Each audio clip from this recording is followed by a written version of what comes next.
जैसे ही गोविंद दास जी पद गाते थे, गोसाई जी श्रृंगार करते थे ठाकुर जी का, गोविंद दास जी पीछे खड़े खड़े पद गाते थे।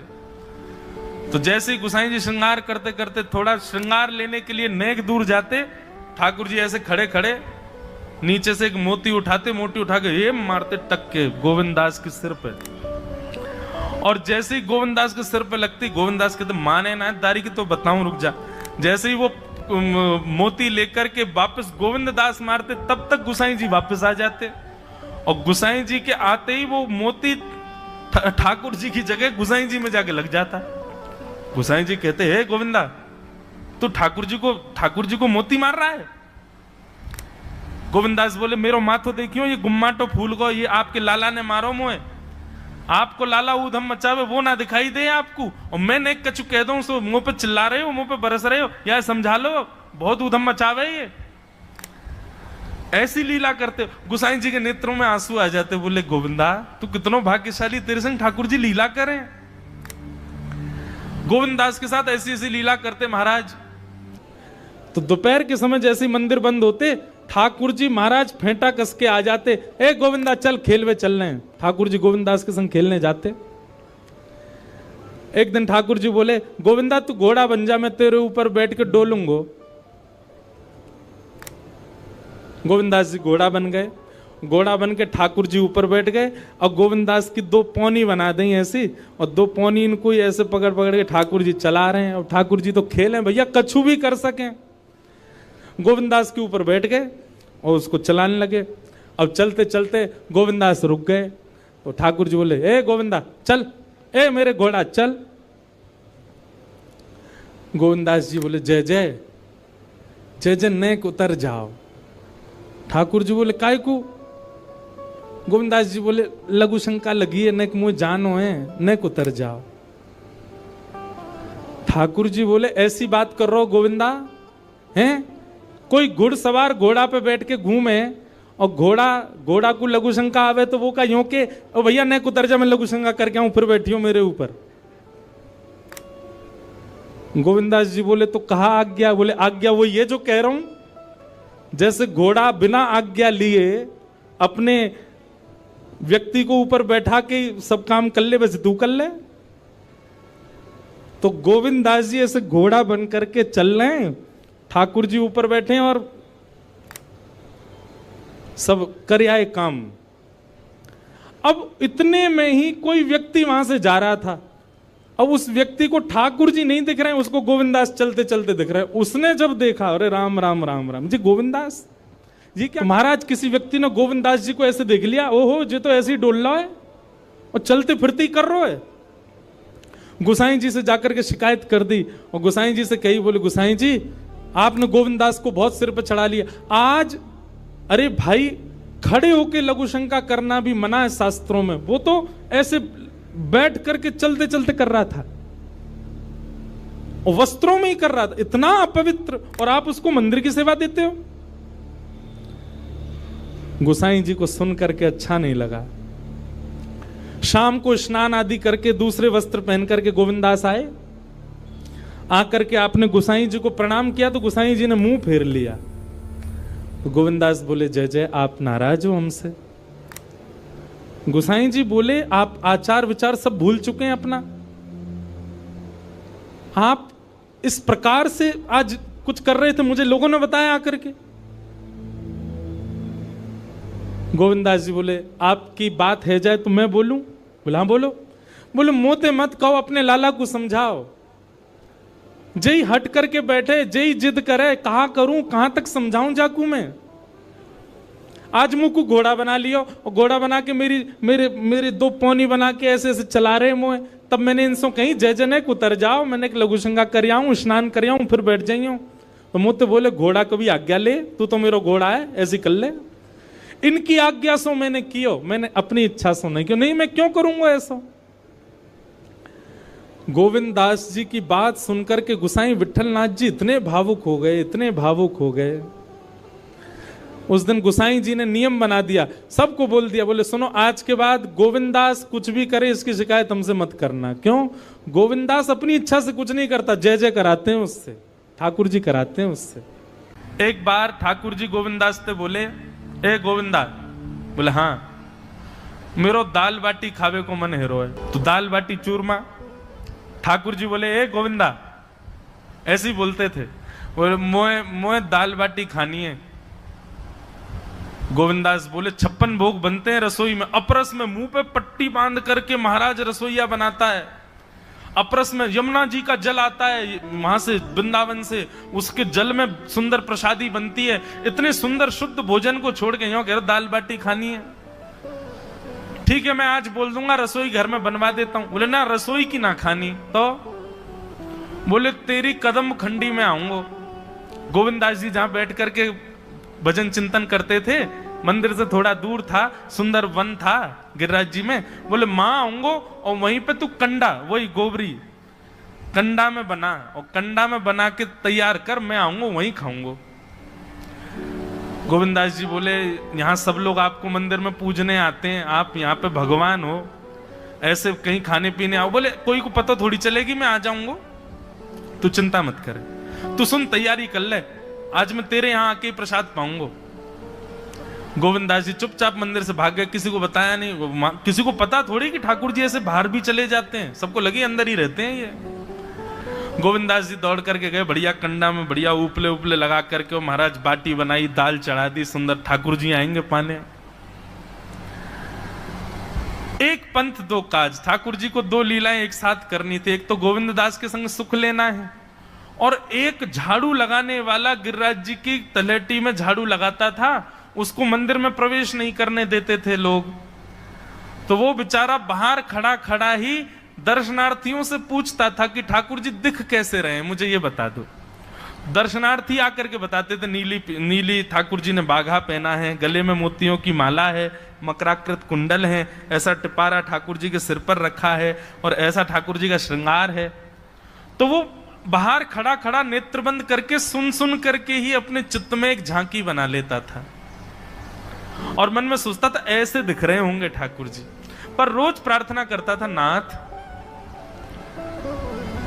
मुझे लगता है इस जन्म में तो आप मुझे कभी नहीं दिखोगे, भगवान इस जन्म में तो मैं आपके योग्य नहीं हूं, पर मेरे पर बस इतनी कृपा कर दो कि अगला जन्म मुझे दीजिएगा, तो कुछ नहीं तो चेंटी बना देना, तो चेंटी बन करके मैं आपके 56 भोग में ही आ जाऊंगा, भीतर आके आपका दर्शन कर लूंगा, लेकिन मुझ पर अनुग्रह कर देना।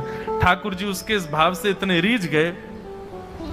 गोविंद दास को बोला था कि दाल बाटी खाने आएंगे, अब मंदिर बंद करके सब तो चले गए वहां से, सब लोग भोजनालय में भोजन प्रसाद पाने लगे। ठाकुर जी मंदिर से निकले अचक करके बाहर, गिरिराज पर्वत के ऊपर विराजते थे।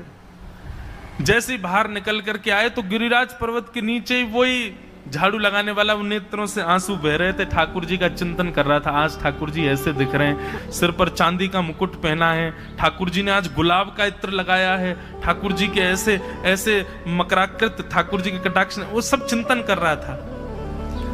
ठाकुर जी नीचे उतर करके जाने लगे, इतने में ही ठाकुर जी ने लीला करी और जोर जोर से ठाकुर जी चिल्लाने लगे, अरे जल्दी ते आइयो, देखियो मेरे पाम में कांटो लग गयो, अरे जल्दी ते कोई आओ या कांटे को निकारो, मुझको तो बहुत दर्द है रो है, अरे भैया जल्दी आओ जल्दी आओ।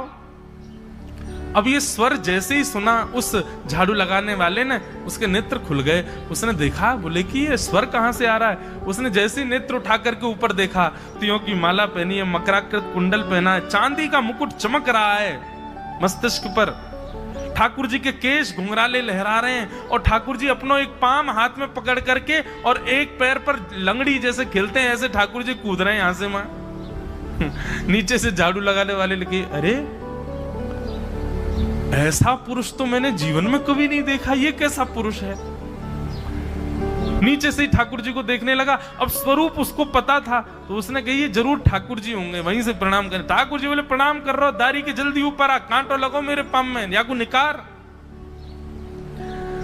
बोलने लगा, बोले मैं ऊपर नहीं आ सकता, गुसाई जी मारेंगे, सब लोग डांटेंगे मुझे। अरे नहीं गुसाई जी ऐसा कुछ ना के, ये सब तो बाहर के लोगों ने नियम बना दिए, मैं तो सबसे मिलूं, तू आजा जल्दी ऊपर।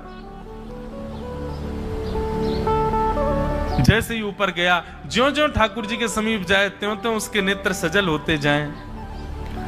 ठाकुर जी के बिल्कुल समीप पहुंच गया, भगवान बोले देख काई को रो भैया, जल्दी कर, मेरे पाम में कांटो लगो या को निकार। जिन चरण कमलों के स्पर्श के लिए सदा लक्ष्मी लालायित रहती है, ठाकुर जी ने उसकी गोद में अनायास अपने चरण रख दिए। बोले जल्दी कांटो निकार, कांटो लगो मेरे पाम में। अब वो ठाकुर जी के सुंदर तलवों को अपने हाथ से ऐसे देख रहा है, ढूंढ रहा है कहाँ कांटा लगा है, कहीं उसको कांटा मिल गया। अब इतने कोमल चरण ठाकुर जी के, उसके नेत्रों से आंसू भी गिरते जा रहे हैं, भाव विह्वल होता जा रहा है। मेरे सौभाग्य की सराहना, ठाकुर जी के इतने समीप।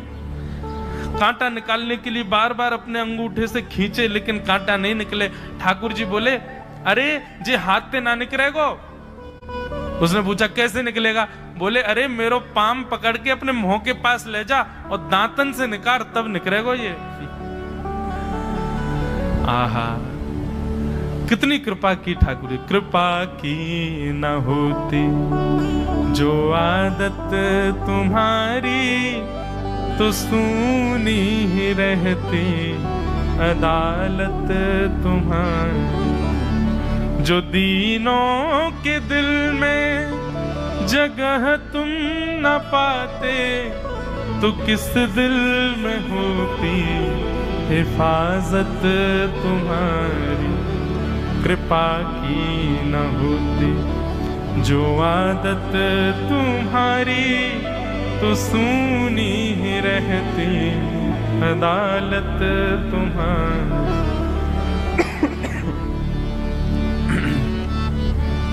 कितनी कृपा। उसने कांटा निकाला मुख से।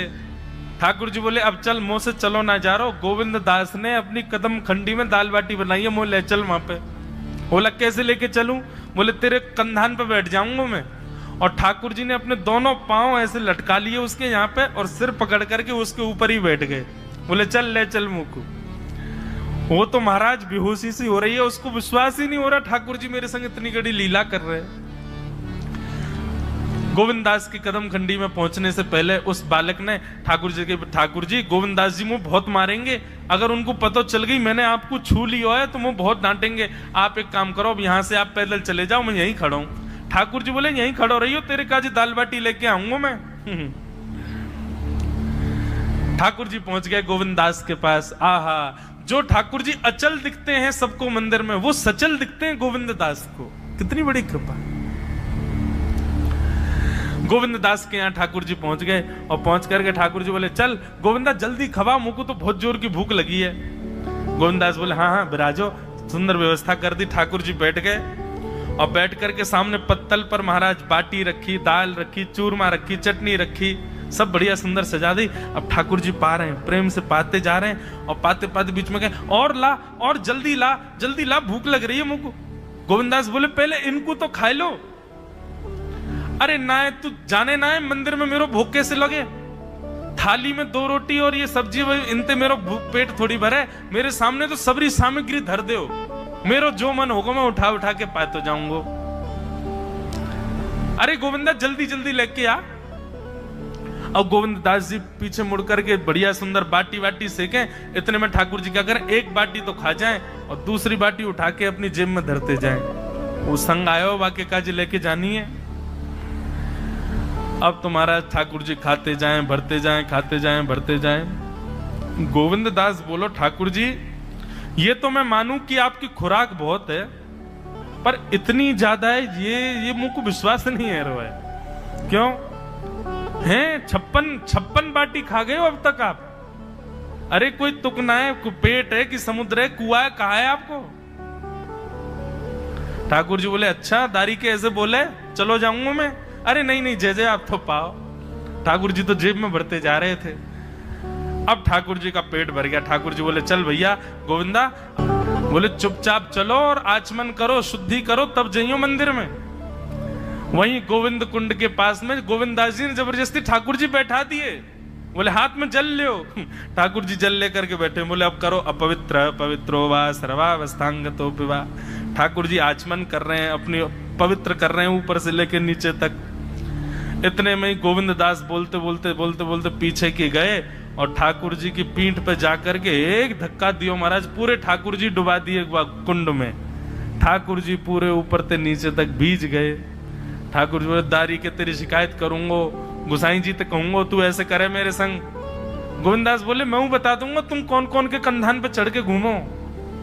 आप मंदिर के लिए इतना नियम बना रखो है, नहा के आओ, धो के आओ, हाथ पांव खासा करके आओ, और कुछ अपवित्र वस्तु मत छीलेना, अपरस में रहना, गीला वस्त्र तन पे होना चाहिए। आपकी सेवा के लिए इतने नियम, और खुद क्या कर रहे हो? ऐसे गोविंद दास वो कह रहे हैं, यद्यपि रूप गुण शील सुधरता, इन बातन न रिझई है, प्रीतम